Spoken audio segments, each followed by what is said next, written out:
Face కాంతివంతంగా ఉండాలా లేదా వాడిపోయి పాలిపోయి ఉండాలా అనేది మనం సెలెక్ట్ చేసుకునే చిన్న చిన్న ఎంపికలపైనే ఆధారపడి ఉంటుంది. ముఖ్యంగా మనలో చాలా మంది ప్రతిరోజు ముఖాన్ని సబ్బుతో కడిగేస్తుంటారు. అలా చేయడం వల్ల మేలు కంటే నష్టమే ఎక్కువ జరుగుతుందట. సబ్బు ముఖంపై ఉండే సహజ ఆయిల్స్ ను తేమను హరించి చర్మాన్ని నిర్జీవంగా మారుస్తుందట. మన శరీరంపై ఉండే చర్మం కంటే ముఖంపై ఉండే చర్మం ఎంతో సున్నితమైంది.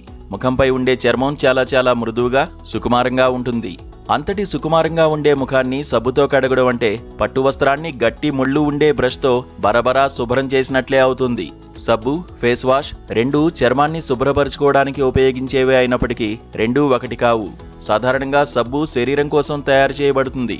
దీనిని ముఖానికి ఉపయోగించినప్పుడు ముఖంపై ఉండే సున్నితమైన చర్మానికి కొంచెం హార్డ్గా ఉండొచ్చు. సబ్బులో ఉండే శక్తివంతమైన పదార్థాలు చర్మంపై ఉండే జిడ్డును, మురికిని తొలగించడమే కాకుండా చర్మంపై ఉండే సహజమైన తేమను కూడా తీసేస్తాయి. దీనివల్ల ముఖం పొడిగా, బిగుతుగా మారిపోతుంది. ఫేస్ వాష్ వాడడం వల్ల చర్మంపై ఉండే న్యాచురల్ ఆయిల్స్ ను ఎక్కువగా తొలగించకుండా చాలా సున్నితంగా శుభ్రపరుస్తుంది. చర్మాన్ని మృదువుగా, సున్నితంగా ఉంచుతుంది. అలాగే చాలా ఫేస్ వాషుల్లో మొటిమలు, చర్మం పొడిబారడం వంటి సమస్యలను తగ్గించే పదార్థాలు ఉంటాయి. అయితే ఫేస్ వాష్ ని ఎంపిక చేసుకునేటప్పుడు చర్మ రకాన్ని బట్టి జిడ్డు చర్మం ఉన్నవాళ్లు జెల్ బేస్డ్, పొడి చర్మం ఉన్నవాళ్లు క్రీమ్ బేస్డ్ ఫేస్ వాష్ ను ఎంచుకోవాలి. ఫేస్ వాష్ సబ్బుకు భిన్నంగా ముఖంపై ఉండే సున్నితమైన చర్మం కోసం ప్రత్యేకంగా రూపొందించబడింది.